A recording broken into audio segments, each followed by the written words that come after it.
इस बात के लिए कि मैं भील राजा की कन्या हूँ, अधम जाति पे उत्पन्न हुई हूँ, और मैं संतों की सेवा कैसे कर पाऊंगी।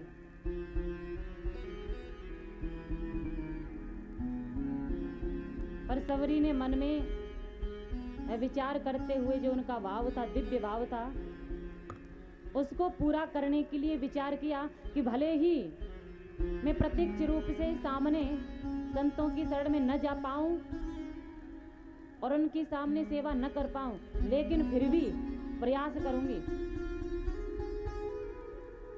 अरे छुप करके ही सेवा सही, पर संतों की सेवा करने का मुझे अवसर तो प्राप्त होगा। क्या करती हैं सवरी? बोले महाराज दिन में तो फलों को इकट्ठा करती हैं, फल फूल इकट्ठा करती हैं, और जहां संध्या वंदन हुआ, जहां शाम हुई, तो छुप करके मतंग मुनि के आश्रम में आती और आकर के वो उनकी सेवा में प्रस्तुत करती।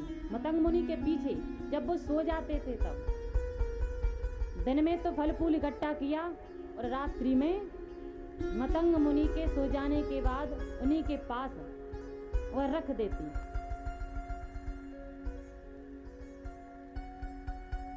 प्रातः काल होता तो संतों के जागने से पहले ब्रह्म मुहूर्त वेला में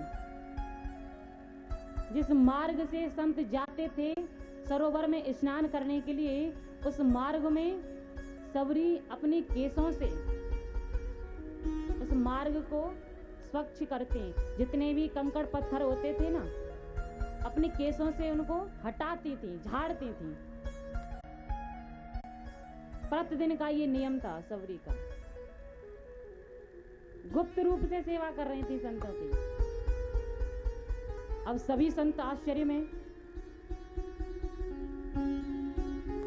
विचार करते हैं, कौन है जो प्रातः काल होते ही इस मार्ग में हमारे लिए इतना सुगम रास्ता कर देता है। ये किसका कार्य हो सकता है?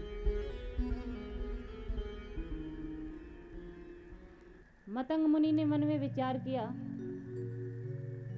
कि पता नहीं यह गुप्त रूप से कौन सेवा कर रहा है, सामने आता भी नहीं है, कैसे जाना जाए, कौन हो सकता है? ये रात्रि में आकर के ये फल और पुष्प जो मुझे प्रदान करता है आकर के, प्रातः काल होते ही स्नान से पहले इस मार्ग को सुगम बना देता है, ये सब कौन कर सकता है? किसका कार्य हो सकता है? यह मैं जान करके ही रहूंगा। और मैं यह भी जानता हूं कि यह सब जो सेवा की जाती है यह गुप्त रूप से हो रही है, और मेरे सोने के बाद जब मैं सो जाता हूं उसके बाद यह कार्य किया जाता है। लेकिन आज मैं सोऊंगा नहीं, आज मैं ये देखूंगा कि ऐसा कौन सा वक्त है जो दिव्य भाव से गुप्त रूप से सेवा कर रहा है। सोने का नाटक करूंगा, सोऊंगा नहीं, जागृत रहूंगा।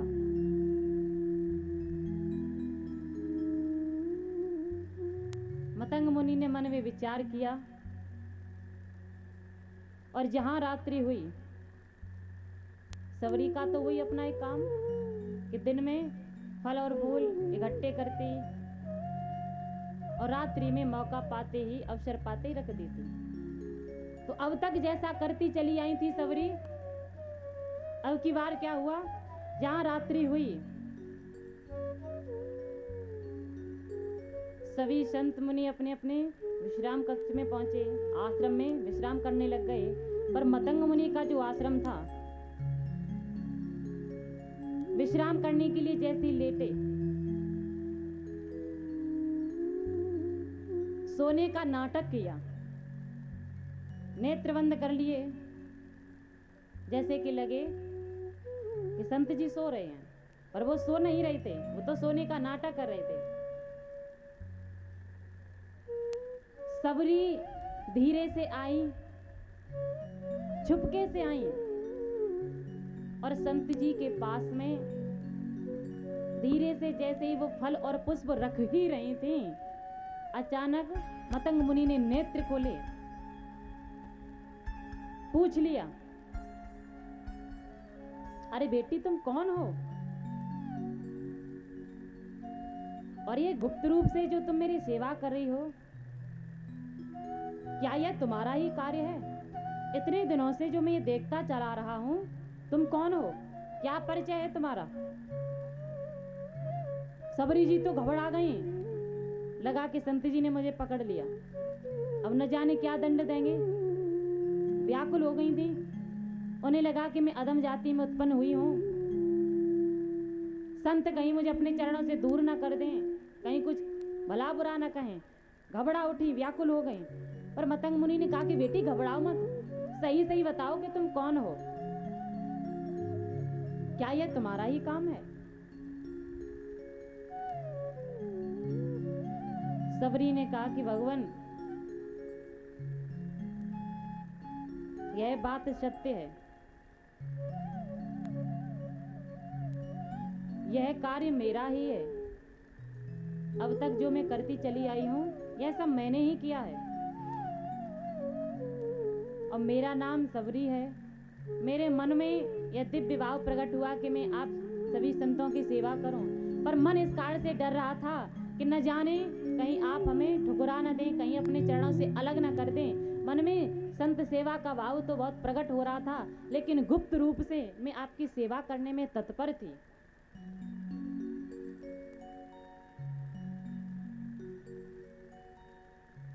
मतंग मुनि ने पूछा, बेटी कहाँ रहती हो?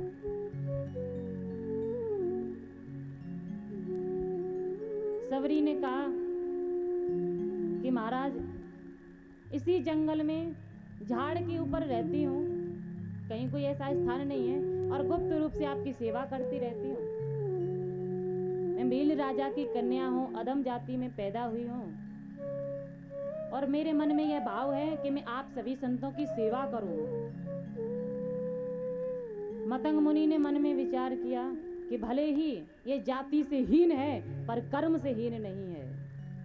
कर्म तो इसका बड़ा उत्तम है, ये हमारी संतों की सेवा में तत्पर है। बड़े ही प्रसन्न हुए मतंग मुनि, कहा कि बेटी चिंता न करो, हम तुम्हारा त्याग नहीं करेंगे, हम तुम्हारे इस गुप्त सेवा से बड़े प्रसन्न हुए, और इससे अधिक तो प्रसन्नता हमें यह हुई कि तुमने सब कुछ हमें सत्य बता दिया। अब तुम्हें कहीं रहने की कोई आवश्यकता नहीं, यहीं पर हम अपने आश्रम के निकट एक तुम्हारे लिए आश्रम बनवाए देते हैं, और वहीं रह करके तुम अपना जीवन निर्वाह करो। संत तो दयालु होते हैं, बड़े ही दयावान होते हैं। सबरी जी के लिए सुंदर सी कुटिया का निर्माण करा दिया गया। सबरी जी उस कुटिया में रहने लगे, पर जो अन्य ऋषि थे उनको यह बात अच्छी नहीं लगी।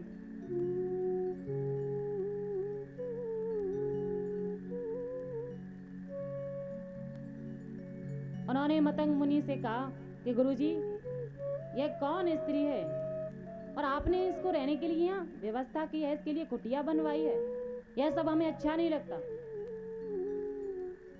मतंग मुनि ने उन ऋषियों को समझाया, कोई बात नहीं,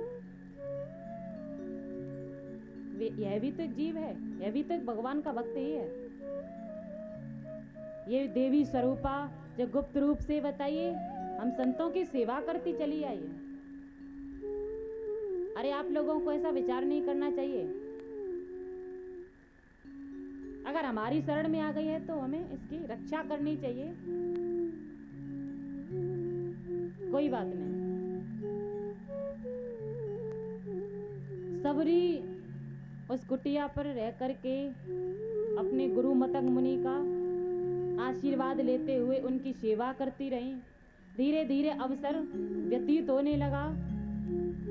राम मंत्र की दीक्षा दी मतंग मुनि ने। भगवान की कथा श्रवण कराते हैं, सबरी प्रेम से कथा को श्रवण करती हैं। धीरे धीरे जीवन निर्वाह होने लगा।